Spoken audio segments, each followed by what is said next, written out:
I understand. Never gonna give you up. Hey dude, Never. got the last script here. I'm gonna need your help distributing it. Oh. So I've got Call of Duty needs. Actually, I'll take Call of Duty to JFresh, and then we've got Dead Space to Jen, and then Rhythm Tengoku. Just make Sharky do it. All right. So go tell them. Right now? Yeah, right now. Oh, thanks. Oh, no problem.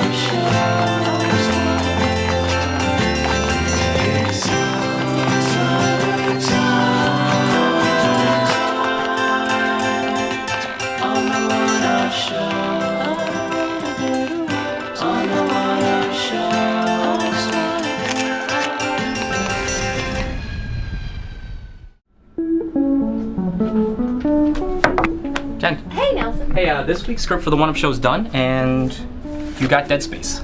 Okay. So I gotta get going. I'll talk to you later. Wait. Dead Space? Yeah, Dead Space. I mean, I'm kind of like the queen of casual, you know, the princess of Wii. Yeah, so I mean, Princess, Star Wars, Whose call was Space, this? Who made this? Who made this decision? It makes no sense to me. I mean, I'm perfectly happy to learn my lines, but I think that the viewers are gonna kind of wonder, like, why I'm talking about Dead Space. We're stepping out of the box. This is a totally new direction for you, and it's saving the day. I just don't think it's gonna work. I'm gonna have to give it back to you. Sorry. Find someone else. I'm busy. All right. I have 2D games to play, Nelson.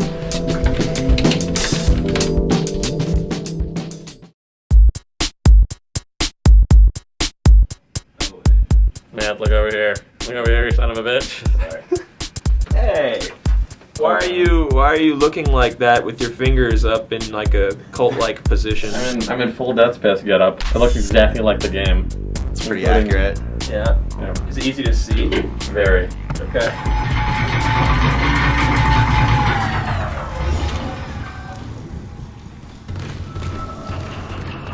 Vegetative anomalies detected in the East Grove chamber. So man, you love Dead Space. I like it a lot, yeah. You love it. Okay. I also love it. Yeah. I like The it. only reason you're here is to argue with us, so Nah, let's get started. I don't hate it. I'm just not quite as impressed. I think Tell you me said why. desperately in need of a gimmick. Was that No, accurate? not desperately. Just it needs a gimmick, and the anti-gravity stuff is not gimmick enough alone, I don't think.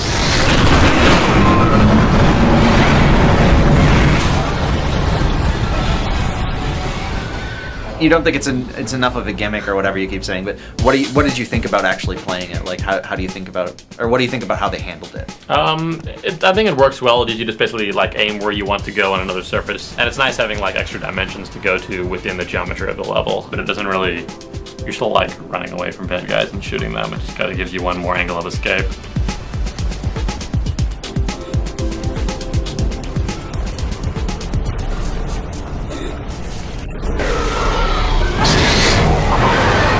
But there's more to it than just the anti-gravity stuff. Like, there are more gimmicks in the game. You have to shoot off the tentacles of guys in order to kill them. That's kind of a gimmick. You have the kinesis that lets you throw things around. You can't turn on the gravity until those boulders are cleared from the room. Maybe you can dump them into that gravity beam with your kinesis gun.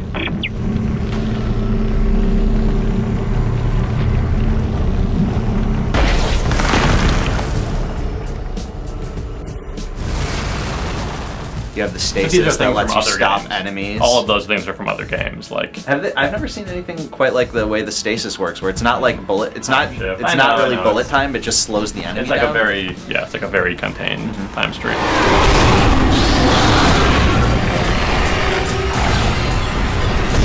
It's all cool, and it looks like it's the type of game that does a lot of things well and tries new ideas to a decent extent. There's just not one big hook, and for me, like the visual design, like it's fine, but it's not unique enough to like warrant that being why I want to play it, to like see how things look. I'm kind of confused as to why this is a big issue with this game versus other games. Like you like Halo. So it's Halo, I guess I know what I'm getting into with that at this point. Dead Space, I think a lot of people are really excited, and I guess I'm not sure why people are getting specifically excited about this game.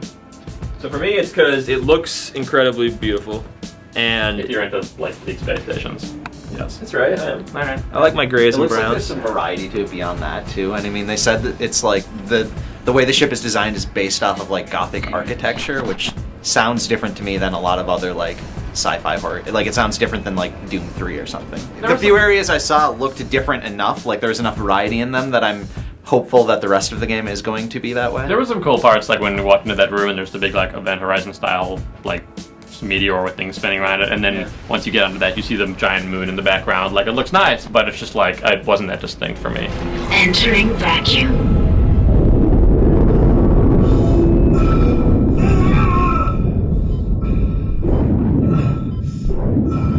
We got to see the E3 area again, where you're going after these like pods, and you have like a sort of a big open level where you can go in any direction and hunt down these poison pods that are poisoning the air I supply. like how in the ship. map worked. There's kind of a 3D map you can pull up that's like Metroid style, Metroid Prime style, but then they also had these kind of beams of light that like ripple through the like a little track in the ship, and that points you kind of towards the general direction of where you're supposed to be going. What do you guys think about the HUD? They're really set on not taking you out of the action ever, or you're always in control. There's not really, like you said, Nick, you can pause the game, but there isn't actually a HUD at all. You pull up your inventory like in front of you, the game doesn't pause while you're still moving and select things there. So that whole integration's that's nice. Again, in the comparison to Alone in the Dark, like the whole inventory system looking in your code was cool, but it wasn't really in the service of gameplay ultimately because you couldn't pause while you did it, and so then you were messing stuff up. So it's cool visually, but we didn't get much of a chance to like try it in a gameplay context during battles, and like you said, we had unlimited ammo, so we didn't go need to like mix up other stuff. But we'll see if that is an issue in the game or not. Hopefully not. I wouldn't necessarily even call it a shooter because you're gonna have to like conserve ammo. So depending on how far they go with that, that could actually change the game quite a bit. Yeah, I think that is important. If you had limited ammo, it would be a different situation.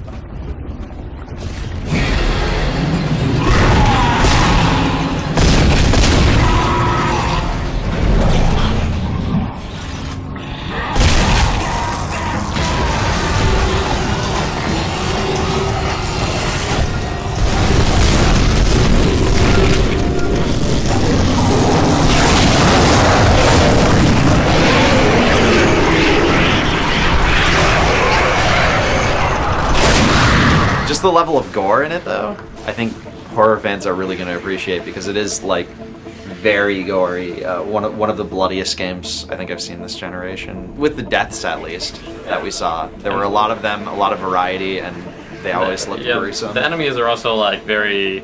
There's like basically a baby with like little red tendrils, and then like 3 big red things that like shoot crap at you, and then you kill it, and it either like floats off or just turns into like this pile of twitchy goo. How about the room where we got to turn off the gravity and all the body parts came flying down? That was my favorite part. Cool. Gravity restored. Access permitted to control room. Why are that you much hung up on a like visual being a thing. gimmick so much? Because there's so many good games coming out this fall, and like just having like, you know, if I'm playing like Another game like this coming out this fall. I guess Resident Evil's next year. Yep. I'm gonna be playing Little Big Planet. Why would I gonna care about Space Shooter X? From what I've seen, it looks better than Space Shooter X would be. It's a type of game we don't see a lot of. Like there's Resident Evil 4, which is the same kind of control scheme. And yes, that game has done that. And there have been a couple other games, like Dark Sector is a little bit along that lines, but that's not really a horror game. It is like Resident Evil 4, but there aren't a ton of games ripping that off, so I don't see that as a problem. Getting another Resident Evil 4-like game isn't a bad thing. If it's good enough. And Exactly. To me, it seems like an execution game more than a gimmick game. Yes, the individual aspects are from other games, but put together, it's kind of a unique scenario. I think that people need to have that as their expectation and not this like very brand new space shooter, because it is just a shooter in space. I'm excited about it. I mean, I'm Absolutely. with Matt. I'm definitely looking forward to checking out the full version as soon as we possibly can. Yay!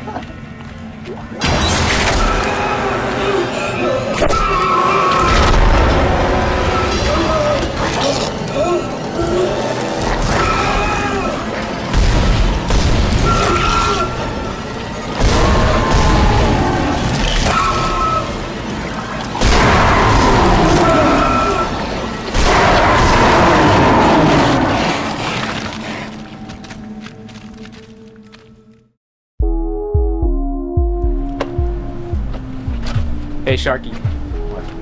This week's One Up Show script is done, so you got Rhythm Tengoku for the DS. Rhythm Tengoku. Yep. What is Rhythm Tengoku? It's like WarioWare to Gives music a hemorrhaging fuck about Rhythm Tengoku. I don't give a fuck about Rhythm Tengoku. A lot of people give a fuck about it. Show me one person that gives a shit about Rhythm Tengoku, and Raise your hands. I'll go down on it. 50%. What is it that? What is it you want? In the depths of your ignorance, what is it that you want? Because I'm not seeing it. Just looks like the script is a perfect fit for you, so. I am not being paid for this.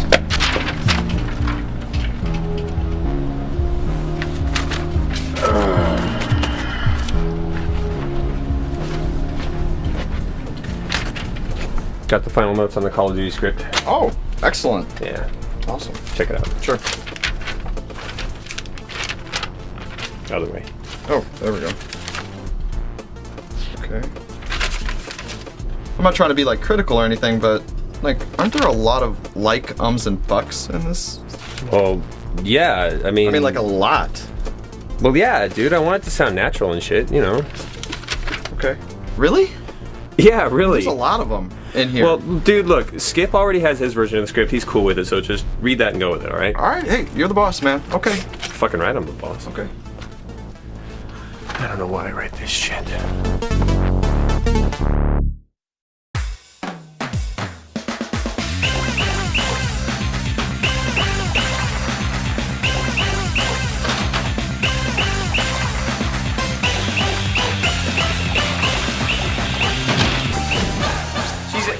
What the fuck? Fancy that. We're both playing Rhythm Tengoku. Dude, I Gold. thought I was gonna get a perfect on this one too. Yeah, I'm gonna get it perfect. Game's really difficult. Dude, this game is a lot harder than the last one, I think. I think it's partially the touchscreen. Yeah. Because it's kind of like you either hit it or you didn't on the old ones because you're just pressing a button. There's like, you know, there's 2 degrees of you did it or not. And now it's like, a lot of games you just like touch, and a lot of games you like flick or like swipe the stylus and there's even that one, and it's totally unique. It's the mating dance one, where you just swipe back and forth. And that's the only one I know. the little iguanas in the Yeah, desert. the little That iguanas. one's super cute. Yeah. I gotta show footage of that one. That one's awesome.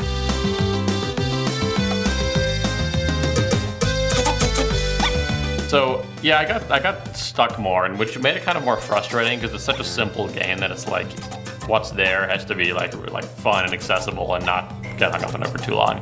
Just being able to basically progress through the game, like it's I think a little tougher than it needs to be. Part of the reason why I did actually like the last one better is it was just a little bit easier, and I felt like that perfect run was always within reach. There'll be times when I screw it up and I don't know why. It's like I feel like I'm on beat and I'm like, fuck, there goes my whole perfect. I'm gonna do it again. And that didn't really happen in the older one. How did you like the games?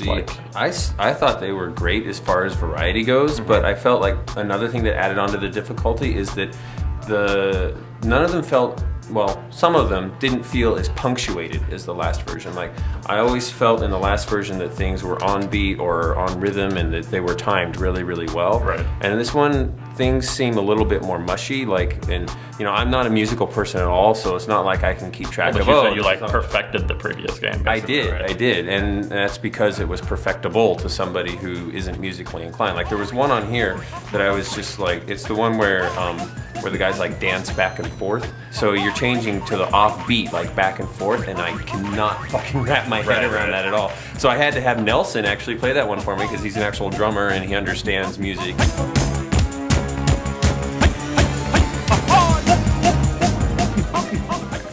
One of my favorites actually was when it's a lot later in the game is they reprised the Kung Fu one. I kind of wish that they'd actually reprised a few more of the ones from the last one and like maybe added a little extra something onto it. Yeah, I mean, I wouldn't have minded the entire last game in there and plus a bunch of new stuff. It's I can't imagine these take up much space. Right, yeah. And most of them to pass it, you have to like do really well. There's either like failing completely, passing, which is doing pretty well, and then like a almost perfect. There's not like a just kind of like, okay, we'll keep you moving along. Right, So. exactly. And some of them are super strict too.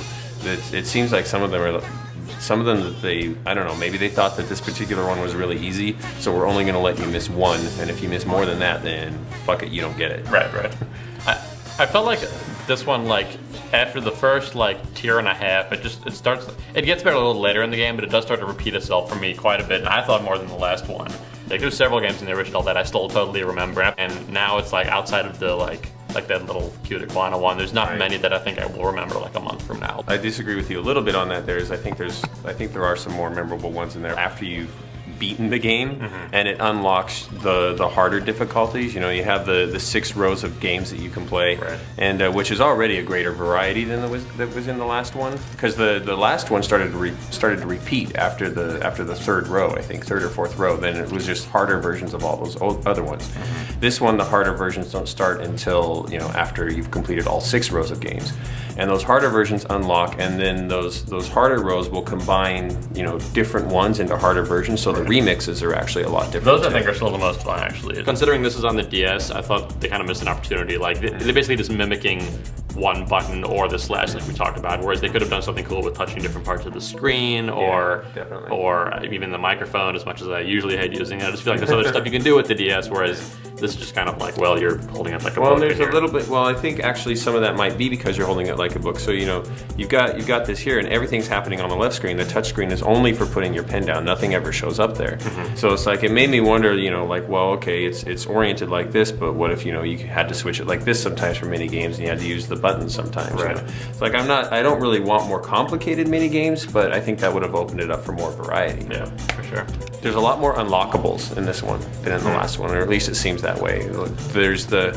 You can unlock different toys, and you can unlock, you know, like a sound test thing and notes that I can't read because they're in Japanese. Like you go into the coffee break thing, and I've unlocked a couple notes, and I'm looking at this, and I'm like, oh, I wonder if it says something interesting. Maybe it gives you a hint about the game. I don't even know what it is. Well, and the tutorials are still pretty effective though. So even though it is in Japanese and we are playing Japanese, I didn't feel like I was really stuck on any of them.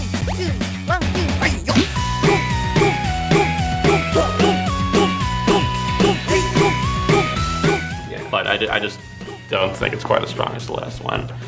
And I'd say also if people are interested, wait a couple months to see if it's coming out here, because I'm sure it will be like not less of a headache learning the games in English. Right, yeah, man, I really love it. I'm gonna go ahead and import a copy of it. You know, I'm playing our preview version, but I'm gonna go ahead and import a copy of it just because it's like, I still find it as addictive as the first one. I might wait a bit. Yeah, that makes sense. All right, I gotta keep going. Good luck. I'm still doing pretty good on this one. Thank you very much.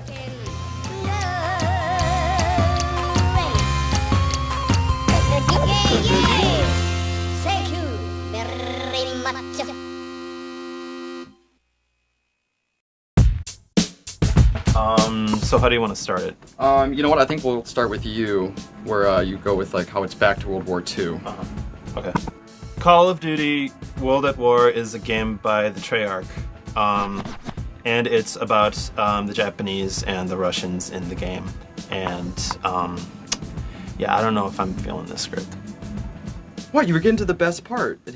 It has a revenge theme that is both gritty and brutal. But wait. You should probably put a little more emphasis on that, you know, like... But wait, it has a revenge theme, you know? Something like that. Excited or like revenge.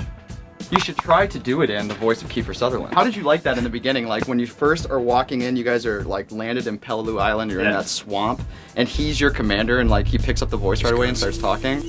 I'm just wondering how long we're gonna have to trudge through this filthy shit. Taking the flank gets us wet, but it won't get us killed. We regroup with the 5th when we're through this swamp. Now quit yapping and stay sharp.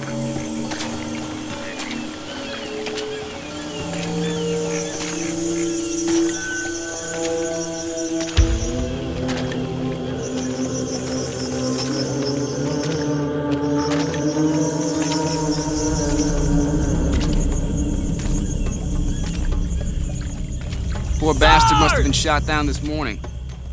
Miller? We were only shown 2 scenes in this, the Japanese in Peleliu Island, and then the other front, which is Russia pushing towards Berlin towards the end of the war. Yes. Both of those scenes were pretty intense. It was very much like Call of Duty 4's intensity. I know a lot of people are like really super hesitant or even averse to knowing that Treyarch is doing this after Call of Duty 3. My first question was going to be, how do you guys feel when you see something on a message board or when you hear one of us say, oh, it's not Infinity Ward doing it? Maybe. Right. And before I even had a chance to ask that, they had an answer ready saying, this is the best game that we feel we've ever made so far.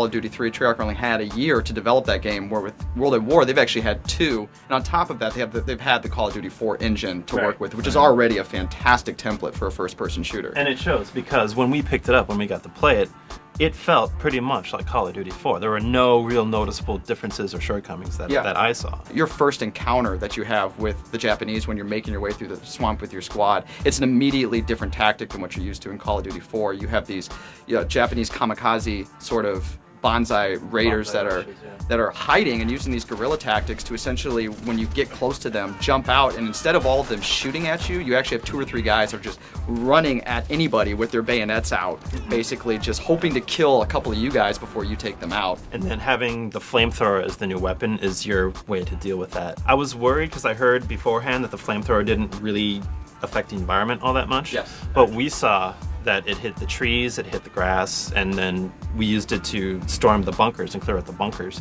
And I thought it was a really cool, very effective weapon. I also noticed, like, when you're attacking the barracks, even like sandbags, wood, really anything that in real life could burn, you would see it. Watching you guys play, I've noticed like a big improvement whereas, you know, the areas that you're in are just massive, you know, compared to Call of Duty 4 and earlier. There's like huge, rooms, huge rivers with foliage everywhere, excellent water. I loved it when we first walked out into your first like open field on Peleliu Islands, and it's huge. You almost feel like you're in one of those Halo kind of environments where it feels like everything goes on forever.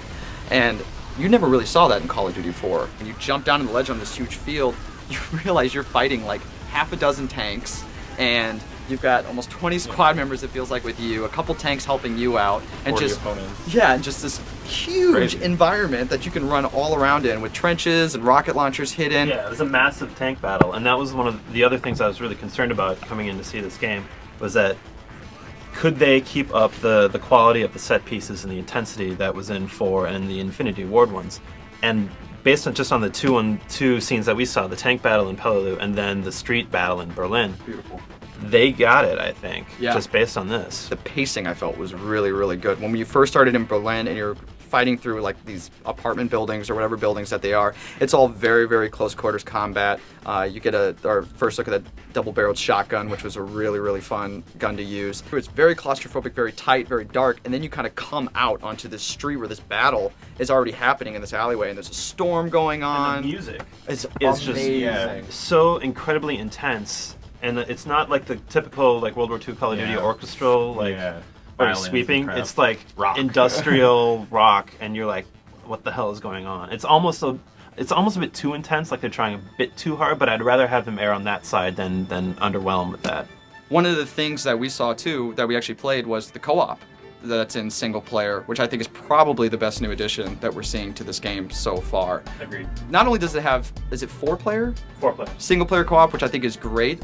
It has competitive co-op, which I think is brilliant. As soon as you saw like the +10 and the +50 show up from Call of Duty multiplayer, it's the same like psychological thing, like, oh man, I'm gonna get hooked on this, I think. Yeah, we said both of us, like, one of the most brilliant things they did in Call of Duty 4 was that, you know, seeing the points rack up every time you see a kill, just getting that little visual reward is a huge thing. And now that they're going to have that not only in multiplayer, but in single player, where you're actually competing against another guy through the single player campaigns, I think that's going to add a ton of replay value to it and give a reason for people who are still playing Call of Duty 4 to want to play Call of Duty World at War. Is there going to be like almost like an RPG element where those little meta games that you're playing with your buddies or whatever can lead to like weapon upgrades in the future? Oh, yeah, they said that all the points that you get in co-op competitive single player will be applicable to the perks and stuff in multiplayer, so you can kind of train and get used to stuff and maybe earn perks before you jump in the online arena. But one of the main things that we're interested in is seeing what the new perks are going to be, because you're not going to have the radar, you're not going to have... Well, you might have airstrikes, but they're going to have to fudge it a bit. Like, it's going to get slower. It's going to be slower to get those bombers in there. Yeah, hold tight. You have to send it by Morse code or something. The only other thing this has to offer, and I think it might work in their benefit having it in World War II, is that the weapons are going to be completely different. Different, but familiar. Because we've seen all these weapons before, except for the flamethrower, and they said vehicles. Yes, vehicles will be in multiplayer as well, which I'm really interested to see how that's Yeah. going to play out and how those are going to control. I think that can kind of go either way, whether that's going to be good or bad. One of the main concerns I have for this game is that, again, it's doing the multiple fronts, the multiple stories, doing the Japanese in the Pacific, and then the Russians storming towards Berlin towards the end of the war. Only this time, the connection between the two, we're not really sure what it is, but when we asked them, when we prodded a bit about it, very, very tenuous. Like, they're not even in the same time frames. There's going to be references to back and forth between them, but I'm just worried that it's just out of obligation that they're doing this thing, and it's going to be distracting from either way. I really go back and forth. On the positive side, I really like that there's two different areas, like visually, being in the jungle in the Pacific and being like downtown in the area of Berlin that we saw was both like, they were very, very different. The enemies were different. They fought differently. And that was really refreshing knowing the game is going to have that kind of variety. But at the same time, it's like you said, like how much disconnect is there going to be? I mean, they're not even during the same time periods. Right. I really didn't have like very high expectations going into this. But seeing it running on the Call of Duty 4 engine, seeing it have the same controls as Call of Duty, but basically just making it more intense, adding 4-player co-op, and then larger environments with more enemies to fight. Yeah, you know that they showed us like their best foot forward. Yes. So we saw probably two of the more intense scenes. If they can keep that up throughout the game with the proper pacing, then I'll be happy. Definitely a foot in the right direction. For sure, for sure. We've kind of been goofing off here the whole time. We should really get back to the script if we want to shoot this segment. Right? Yeah. I know, but let's just like, we'll do a practice and then we'll have the guys come over and we'll be fine.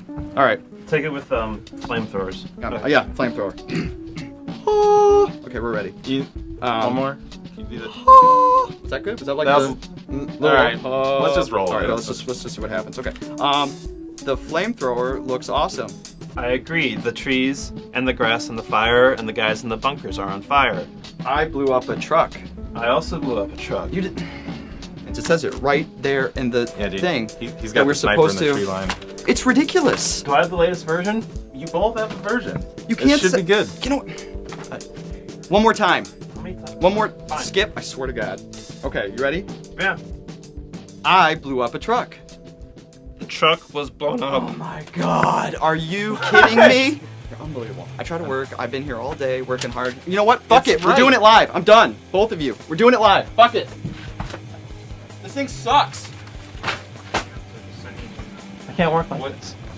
All right, I don't know what to say. Let's just. I'll do the lines. Can't work. I blew up a truck. I don't even fucking play the game.